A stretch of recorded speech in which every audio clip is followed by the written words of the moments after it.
The valley of the Green River lay open under the long light of early summer, where smoke from 100 fires braided with the breath of the river. Canvas and buffalo hide tents stood like a patchwork town, stitched from the labor and luck of men who lived on fur and rumor. Trappers, traders, and mountain men, rough as the peaks that hemmed them in, drank, gambled, and swapped the year's catch for powder, whiskey, and tales tall enough to last until the next thaw. Among them moved Elias Boone Hardesty, quiet, weather-cut, with a face like a map left too long in the rain. He had come west from the valleys of Virginia when the beaver was still plentiful, and men like Jedediah Smith and David Jackson had been household names among the brigades. But Smith was gone now, bones left somewhere in the desert, his journals scattered, his maps half-remembered. Only the hard-bitten few still spoke his name around the fires, and even then in the tone reserved for ghosts and legends.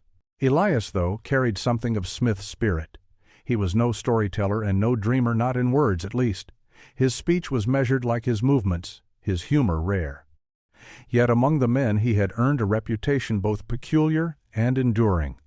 Hard Earth, they called him, the trapper who built clay-walled huts instead of lean-tos, sealing the cold out and the heat in with the stubborn patience of a mason. Some said it was foolishness, a Virginian's fancy, unsuited to the wild. But when the snows came down and froze the rivers to stone, it was Elias's hut that stood dry, his fire still steady when others' camps caved to wind and frost. He stood now near the trading tables, sun in his eyes, hat brim low. Piles of pelts lay stacked like cordwood beaver, otter, and mink, their worth measured not in gold, but in powder and lead.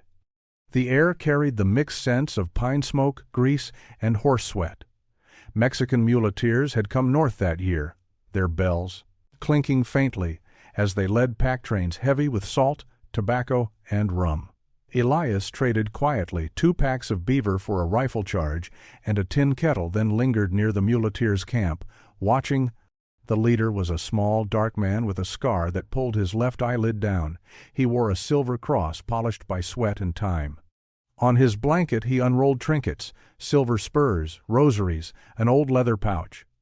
Then, as the circle of trappers laughed and haggled, he drew from his coat something wrapped in oilskin. "Mapa viejo," he said softly, eyes flicking around as if fearing to be overheard. "Antiguo Español." The others leaned closer. "Another fool's map to El Dorado," one man snorted. "You'll find more gold in a whiskey barrel than in a Spaniard's lie." But Elias stepped nearer, drawn by the faint gleam of old ink. The muleteer unrolled the parchment on a flat stone. It was yellowed and cracked, the edges chewed by time, yet the markings were clear, a winding river labeled Rio de las Nieves, mountains drawn like serrated knives, and a symbol, a sun above crossed pickaxes, beside the words Mina del Sol. Someone laughed. "Looks like a child's doodle, maybe a priest's Sunday fancy." But Elias did not laugh. He crouched low, eyes narrowing.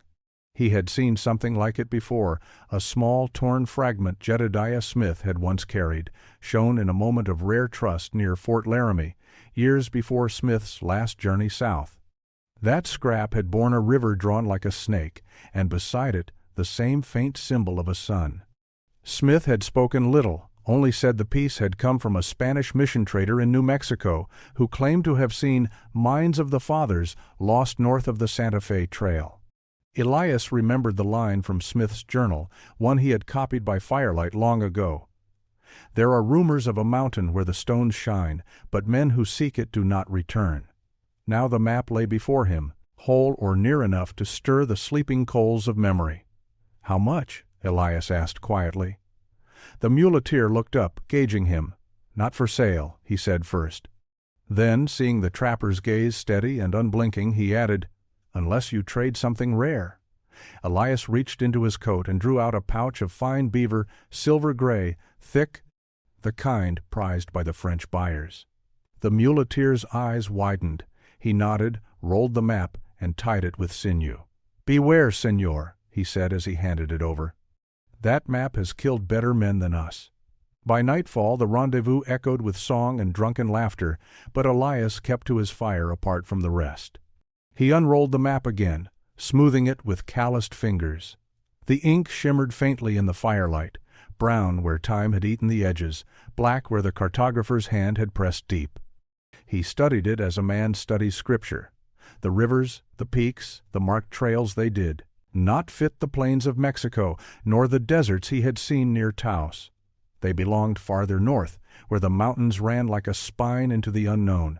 Could the Rio de las Nieves be the upper Sweetwater? Could Mina del Sol lie somewhere beyond the Wind River Range, in that great sweep of wilderness where Smith had vanished? He remembered Smith's final words to his men before he rode south alone in '31. There's still country left that no white man has seen. That line had burned itself into every trapper's heart, though most had long since buried it under whiskey and wariness. But Elias had never stopped wondering what Smith had found, or failed to find, in that country of silence and sand. The wind came down from the mountains cold and clear, stirring the fire. Elias turned the map over, studying the back. There, faintly traced in pencil, was a second set of markings, small notes in Spanish. Oro, Vieja Mina, Padre Muerto. Beneath them, a symbol of a cross on a Malisos hill. He folded the map carefully, placed it inside an oiled pouch, and sat staring into the flames. Around him, the sounds of the rendezvous swelled the fiddle tunes, the gunshots fired skyward, the laughter of men who had survived another year. Yet none of it reached him fully. His mind was already somewhere else, following the ink trail beyond the Wind River Range, into the dry heart of the desert. Later that night, a young trapper named Kincaid stumbled over to Elias's fire, bottle in hand. "Hard earth," he laughed, swaying. "You look like a preacher at a funeral. Come drink, man, forget your dirt huts and your ghosts." Elias looked up, eyes reflecting the fire. "Tell me, Kincaid," he said evenly. "You ever hear of a Spanish mine north of the Platte?" Kincaid snorted. "Heard 100 tales. Lost padres, cursed gold, red spirits guarding it. Same old yarn. You'd have better luck finding Smith's bones."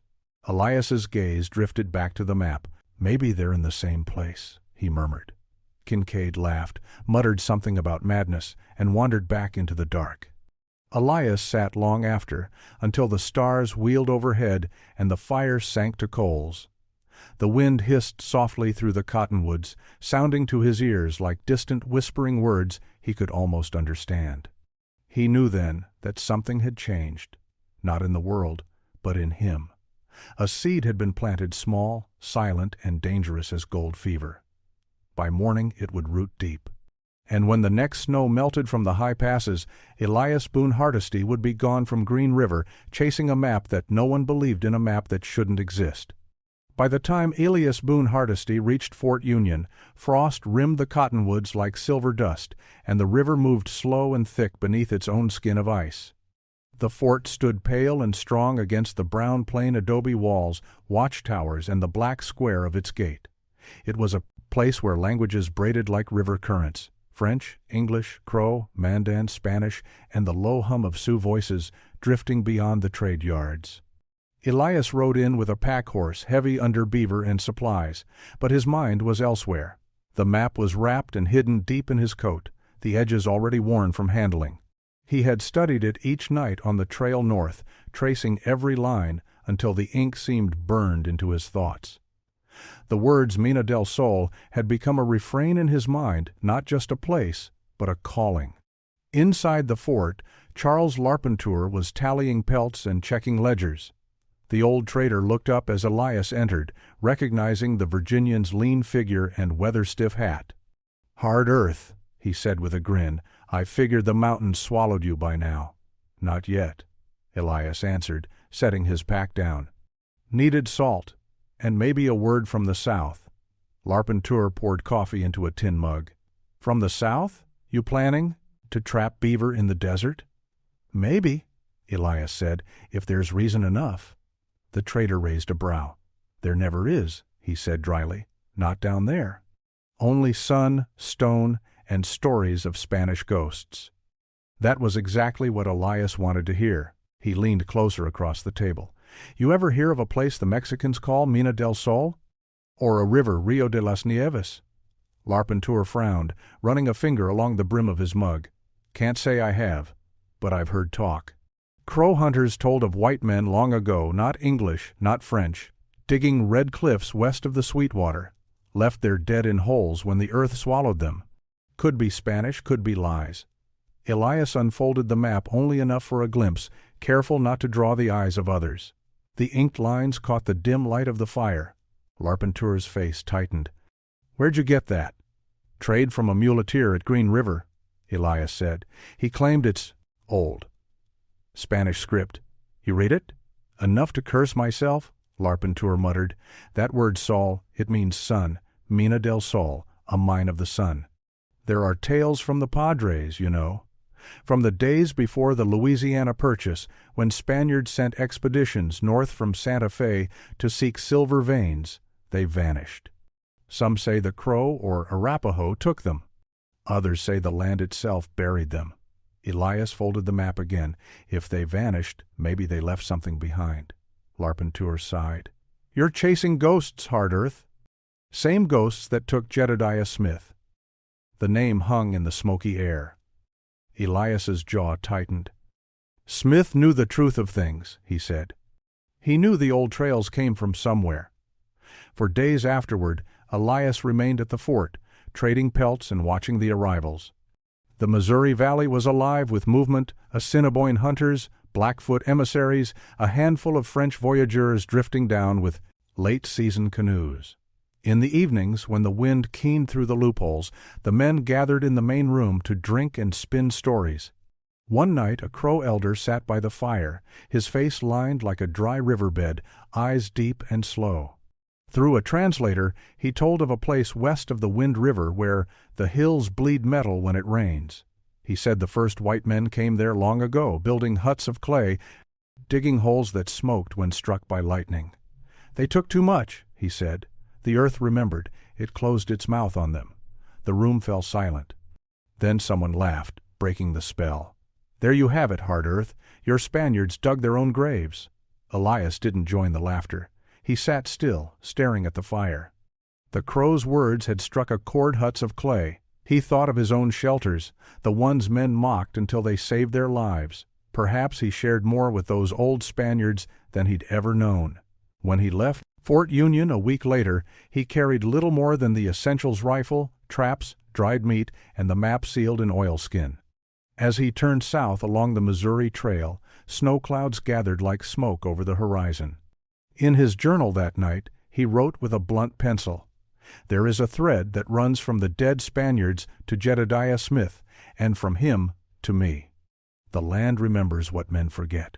The wind outside the tent moaned through the cottonwoods, carrying the faint rattle of distant ice. Elias closed his eyes and listened. It almost sounded like whispering voices older than the frontier itself, calling him toward the country no one had mapped. He slept little. By dawn he was gone again, riding west into a pale and endless sky, following the same cruel whisper that had driven better men to ruin the promise of gold, buried in the bones of the earth. When the snow loosened its grip on the passes and the first shoots of sage showed green among the gray, Elias Boone Hardesty set out again. The Green River lay behind him, swelling with meltwater and memory, and before him stretched the broken horizon, a sea of dust, stone, and silence that men called the Red Desert. He did not go alone. 3 others rode with him that spring. Etienne Laroche, a half-Creole trapper with a violin tied to his saddlebow and the temperament of a gambler. José Calderón, a Mexican muleteer turned guide who claimed to know every canyon from Taos to the Platte. And Joseph McKinnon, a broad-shouldered free black mountain man who had trapped along the Yellowstone and spoke Crow better than English. Together they made a curious brigade, drawn not by beaver nor by trade, but by the faint ink lines of a Spanish hand long dead. The mornings came cold and clean, the air smelling of thawed earth and horse sweat. Elias rode at the front, the map wrapped in oilskin and stowed near his heart. He had studied it so often he scarcely needed to look every bend of the day. Rio de las Nieves, every triangle of peaks, was burned into his mind. But the land had ways of shifting under a man's certainty. What seemed a day's ride on parchment stretched into weeks beneath the merciless western sky. By the second week, the world had emptied itself of sound. The wind hissed over salt flats and through the ribs of dead cottonwoods. The rivers vanished underground. Laroche muttered that they were chasing ghosts. José crossed himself and whispered about La Tierra del Diablo, the devil's country. Only McKinnon stayed silent, eyes scanning the skyline as if reading some language written on the ridges. They found water only by Hardesty's craft. At night he built small cisterns in the clay hollows, packing the walls with earth until they hardened in the fire's heat. In the mornings, cool beads of condensation clung to the inner walls enough to fill a canteen, sometimes two. The others mocked him at first, hard earth and his mud pots, but when their throats cracked and their lips bled in the dry wind, they drank gratefully from the same clay they had ridiculed. On the 12th day they came to a basin ringed by red cliffs, a place the Crow called Iata Oka, the land that eats horses. Bones littered the ground, white as salt. A dry arroyo split the basin, and at its base lay something half-buried, a carved stone, its face etched with faint markings. Elias knelt beside it, brushing away the sand. The lines were shallow but deliberate, a circle, and within it a sunburst. "Same mark," he murmured. "Same as the map." Laroche spat into the dust. "Could be anything. Could be the doodle of a bored Indian boy." "Or a warning," José added. Elias traced the carving with his fingertip. The stone was not native to this place. It was smoother, older, as if carried here from elsewhere. "The Spaniards left signs," he said quietly. "They always did." That night the wind rose hard out of the west. Their fire guttered and died, and the sand moved like water across the ground. Elias lay awake, listening to the low hum of the storm against the cliffs. He thought of Smith again, of the story that the explorer had carried a Bible in one hand and a pistol in the other when he rode into the Mojave. Some said he had died preaching. Others said he had died fighting. Elias wondered which fate awaited men who followed maps drawn by the dead. By morning the basin was transformed. Drifts of sand had swallowed half their gear, and one mule stood lame, its hoof cracked on the hard ground. The men worked in silence, digging out traps and packs. When they rested, Elias unrolled the map against a flat stone. The inked line of the Rio de las Nieves wound northward toward a shape like a jagged-toothed Sierra del Lobo. McKinnon pointed toward the horizon. "See that ridge yonder?" he said. "Looks like a wolf's back to me." Elias shaded his eyes. The ridge rose black against the glare, serrated and sharp. It could be coincidence or confirmation. "We ride that way," he said. The days that followed bled together, heat, wind, and silence broken only by the jingle of tack and the slow grind of hooves.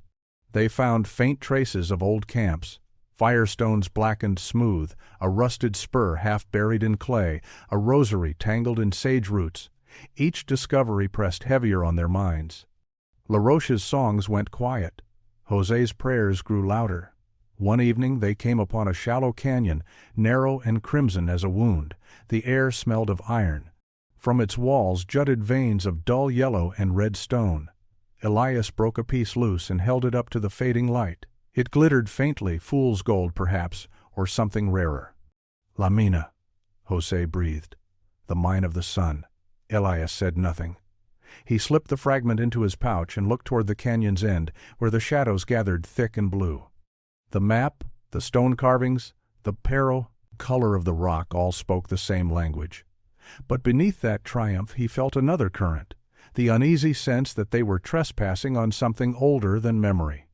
That night, as they made camp near a trickle of water, McKinnon sat apart, sharpening his knife by starlight. "Crows say this place bad," he said quietly. "Say white men came once, long time ago, dug holes, made the ground bleed. Then the rain came and took them. My father's father saw their bones in the red clay." Elias looked into the fire. "And yet we came anyway." McKinnon nodded. "Maybe we're the same kind of fools." The wind carried the scent of distant rain, sharp, electric. The horses shifted uneasily. Far off, thunder muttered among the hills. Elias unrolled the map once more, tracing the ink with his thumb until the lines blurred in the firelight. Mina del Sol, the mine of the sun. The words glowed in his mind like a brand. He folded the parchment and looked west. The lightning flared behind the ridge, turning the desert floor to glass for an instant, and in that brief flash he thought he saw shapes moving on the far slope, not men, not animals, but shadows walking upright in the rain. When the light faded, the hillside was empty. He told no one what he'd seen. Some visions are meant only for the obsessed. By dawn the storm had passed, leaving the sky scoured clean and pale. The air smelled of wet clay. Elias knelt, scooped a handful of the earth, and let it crumble through his fingers. Beneath his touch, it felt cold and alive, as if the desert itself were breathing. "We keep riding," he said. And so they did, deeper into the country that had swallowed legends, following a map that the world insisted could not exist. The Wind River basin opened before them like a cracked bowl, rimmed with peaks that held the last of the snow. From that high country, the meltwater came whispering down through gullies and stone veins, gathering in the braided river, where willows bent low and the air smelled faintly of sage and iron. Elias Boone Hardesty led his small party into that silence, with the same mixture of faith and fear that drives every man who mistakes a dream for a direction. They had been riding 6 weeks since the first sign of Spanish carvings, and the desert had tested each of them. Etienne Laroche's violin lay splintered in a ravine somewhere east of the Platte, lost to a mule's panic. José Calderón's rosary hung around his neck, but the silver had blackened with sweat and dust. Joseph McKinnon had grown quieter by the day, his strong hands cracked and red from alkali water. The map, once crisp and golden in the light of the Green River campfire, now looked as weary as its bearer. The ink bled in places where rain had kissed it, the parchment curling at the corners like an old leaf. Elias rode with it tucked inside his shirt, pressed against his heart, as if proximity could keep it true. The land around them was immense and empty ridges of red shale, dry arroyos scoured clean by flood, the air quivering with heat. At dusk, the mountains turned violet, and the coyotes began their song. Somewhere out there, he told himself, lay the Mina del Sol, the mine of the sun, the treasure buried by time and arrogance. One evening, as the sun fell like molten copper into the west, José called from the ridge above camp, "Señor Hardesty, look there!" Elias climbed the slope, boots grinding on loose stone. At the crest, José pointed into the canyon below. The walls glowed orange in the dying light, and across their faces ran a pattern deliberate, carved by human hands. Circles, crosses, and sunbursts. Elias's heart kicked. "Spanish," he breathed. Laroche squinted. "Or Indian signs." "Not like these," Elias said. He dismounted, ran a calloused hand over one of the carvings. The grooves were deep, the edges smoothed by wind but still sharp enough to draw dust from his fingertips. He turned to José. "You've seen marks like this before?" José nodded slowly. "Near Taos. In the old mines where the Padres worked. Same hand, maybe the same tools." That night, they camped at the canyon mouth. The air grew heavy and still. Thunder rolled somewhere beyond the mountains, a low growl that never drew closer. Elias unrolled the map under the glow of the fire, the others leaning in. The canyon's curves matched one of the darker lines on the parchment, the same serpentine cut marked by a faint X. Laroche grinned despite himself. "Maybe your madman's map had teeth after all." Elias's eyes shone with a quiet, burning certainty. "Tomorrow we go down." Morning came heavy with humidity, the sky a dull pewter dome. They led the mules into the canyon, following the riverbed where trickles of water ran between smooth stones. The walls closed around them until the light narrowed to a slit. There, half hidden by scrub, they found what looked like the remains of an old camp-stacked stones blackened by fire, a rusted bit of metal half buried in silt. "Spanish," José whispered, kneeling. "See here, nail forged by hand, square head, not Indian work." Elias felt a shiver run through him. The map, the carvings, the relics, all the mocking laughter of the rendezvous seemed far away now. He knelt beside the stones, brushing away the dirt, and his hand came upon something harder than soil. He pulled it free, a piece of ore, heavy and veined with dull gold. Laroche stared. "By God!" Elias turned it in his palm. The color was faint but real. "The mine exists." That night they built a small fire inside a hollow under the canyon wall. The heat lingered, trapped by the stone, and the air shimmered with the ghosts of moisture. LaRoche toasted their luck with a splash of whiskey. Jose prayed in a whisper. Elias only sat watching the firelight crawl across the gold-veined rock, the air outside pressed close, thick with the scent of rain. Then, sometime near midnight, the wind shifted. It came sudden and strong, rushing through the canyon like breath through a pipe. The fire leapt sideways, scattering sparks. Their mules screamed and stamped. And when Elias stepped outside the shelter, the world had turned to sand and lightning. The storm struck without warning, a shrieking wall of dust and rain that swallowed the sky. The canyon amplified it, 1,000 echoes hammering off the walls. Elias shouted orders that vanished in the roar. He saw LaRoche wrestling a tarp, Jose clutching the terrified mules, and McKinnon dragging the gear into a cleft of stone. "Get to the wall!" Elias yelled. "Hold fast!" The storm raged for hours, or maybe minutes, time dissolved in the chaos. Elias crouched beside his pack, shielding the map with his body, as if it were a living thing. Sand bit into his skin, rain filled his mouth, and thunder cracked like musket fire. The world reduced itself to sound and grit and the steady pulse of survival. When at last the storm passed, the silence came like a blow. The air smelled of wet earth and fear. 2 of the mules were gone, their tracks already half buried by fresh mud. The fire pit was drowned, their gear scattered. Jose knelt in the sand, shaking, his eyes wide. "The canyon, it moved," he whispered. And it had. The floor of the canyon was reshaped. The river now a torrent of muddy water, cutting a new channel through the center. Their shelter wall had cracked. Part of the overhang lay in rubble. LaRoche cursed softly, kicking at the debris. "We'll die here if we stay." Elias rose slowly, the map still clutched in his hand. The oilskin was torn, the parchment wet but intact. He spread it open under the gray dawn light. The ink had run, smearing the lower half into a blur of brown. But he could still make out the mark of the sun, and beside it, a faint stain that might have been blood or mud or both. McKinnon came into his side, voice low. "The hut you built it held, didn't it?" Elias nodded toward the clay-walled shelter they'd mocked days before. It still stood, the only thing untouched by the storm. Its walls were slick with rain but firm, the roof intact. He looked at it and then back at the ruined canyon. "The earth stands if a man builds with it," he said quietly. LaRoche spat into the mud. "Then you can build your own grave from it, hard earth, because this map of yours just killed us a week's worth of food and half our beasts." Elias folded the parchment carefully, his jaw set. "Then we travel lighter." He turned toward the canyon mouth, where a pale light filtered through the parting clouds. Behind him, the others cursed or prayed, but he walked on, steady as a man following something older than hope, the pull of a promise written in a dying man's ink. The map had betrayed him, yes. But the betrayal had only deepened the obsession. He would not turn back, now. For 3 days after the storm, they followed the new-cut river northward, a twisting brown vein through land scoured clean of mercy. The air shimmered with heat by day and froze brittle by dawn, as if the desert could not decide which death to offer. The mules stumbled, gaunt and wild-eyed. The men spoke little. The storm had taken their laughter, their rhythm, and some part of their belief in Hardesty's map.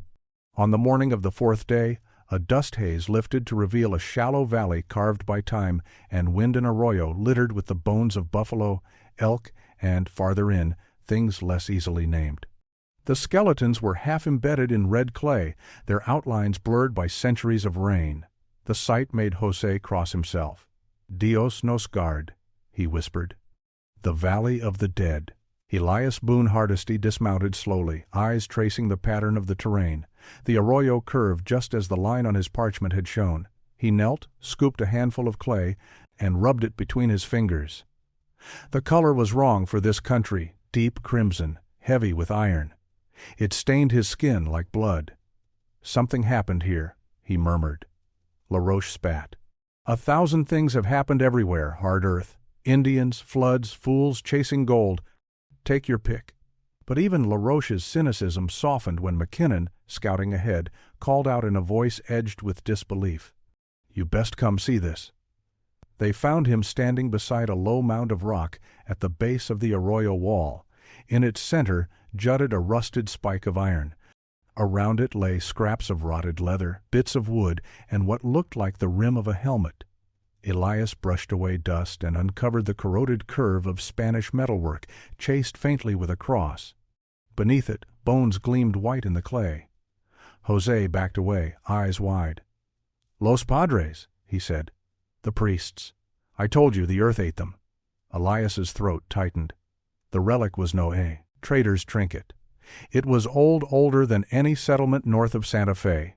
The curve of the helm, the forge marks, all spoke of the 16th or 17th century. Spaniards had indeed come this far. And they had died here. He worked silently, uncovering what he could without breaking the fragile remains. Among the bones he found a rosary strung with wooden beads, the crucifix long gone. Deeper still, a small medallion surfaced, a sunburst etched around a lamb bearing a flag. Beneath it, pressed flat against the ribs, was a scrap of metal shaped roughly like a pickaxe. "Mina del Sol," Elias whispered. They were miners, not missionaries. LaRoche crouched beside him, sweat streaking his face. "And what did it earn them? Clay graves and no names." "Proof," Elias said, voice low but steady. "Proof that the map was real." That word proof carried the weight of salvation and madness both. The others felt it. Jose muttered a prayer and refused to touch the bones.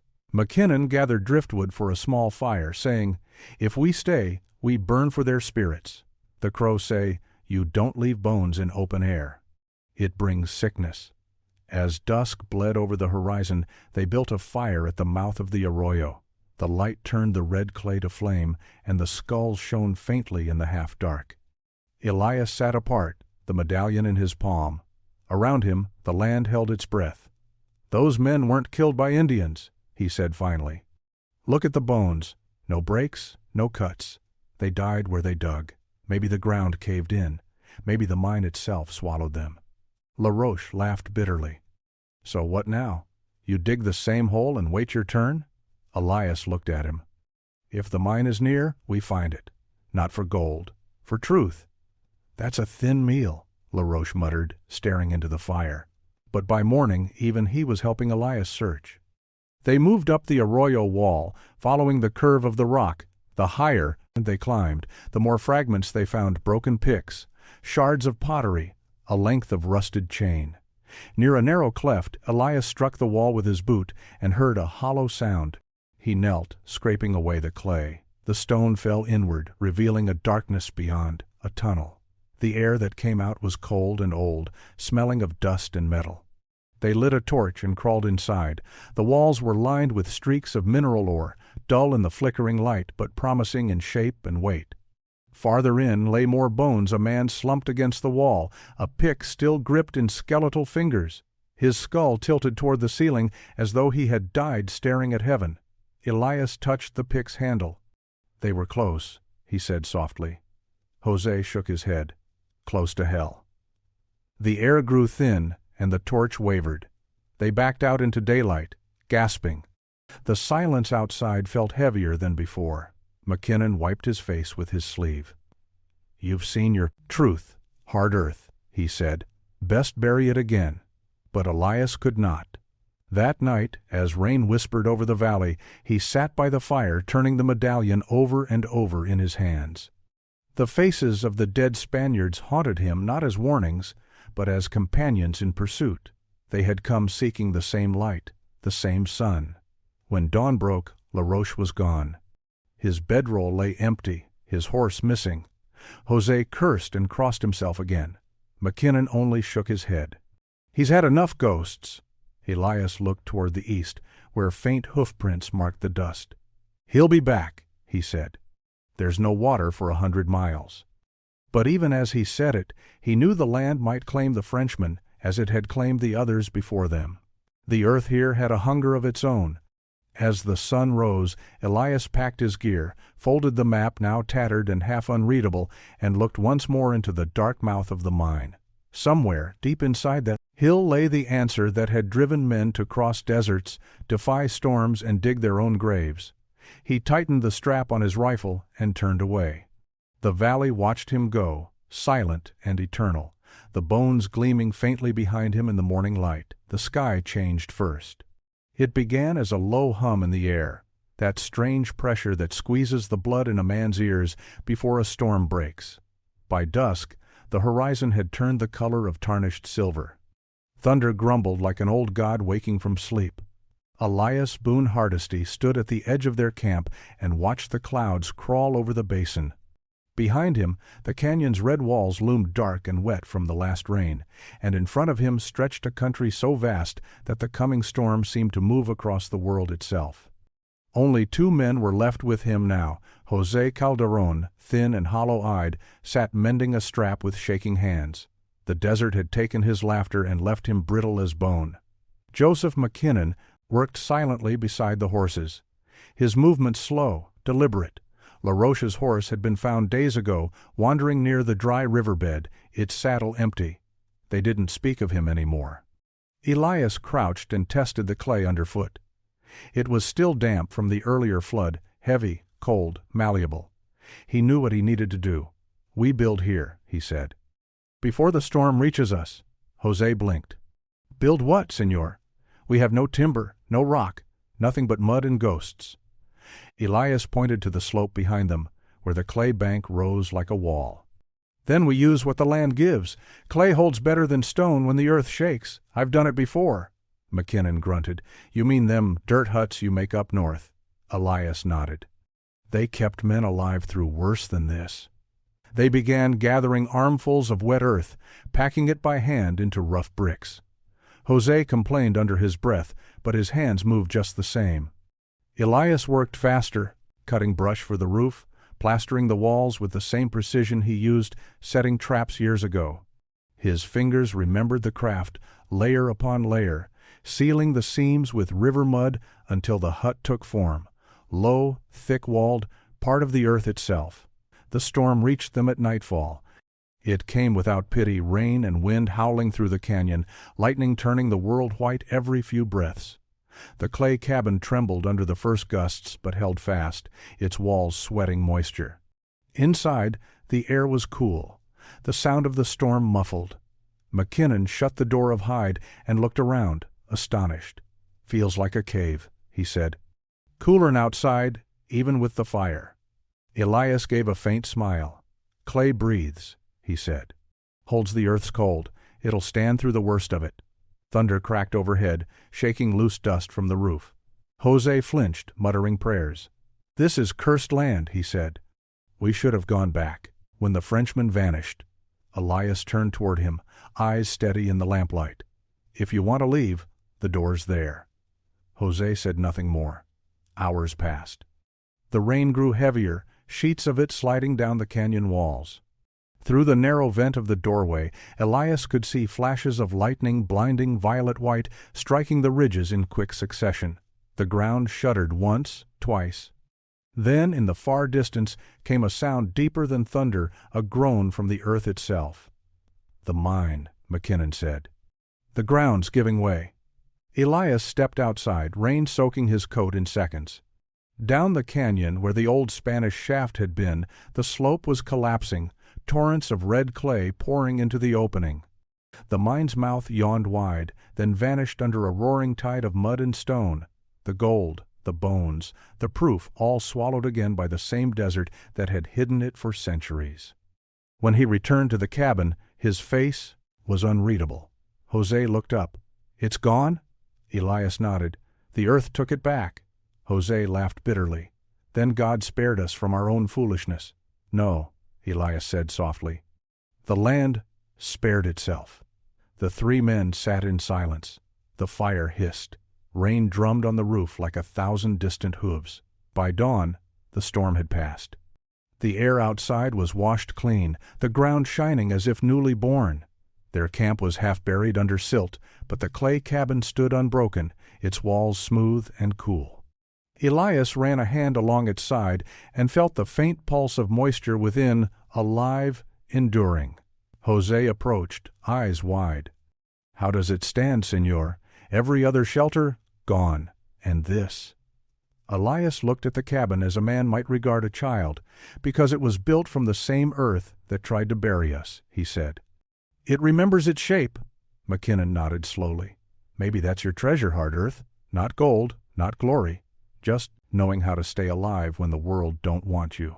Elias smiled faintly, the first real smile in weeks. Maybe that's worth more than gold. They spent the day drying gear and setting traps near the stream.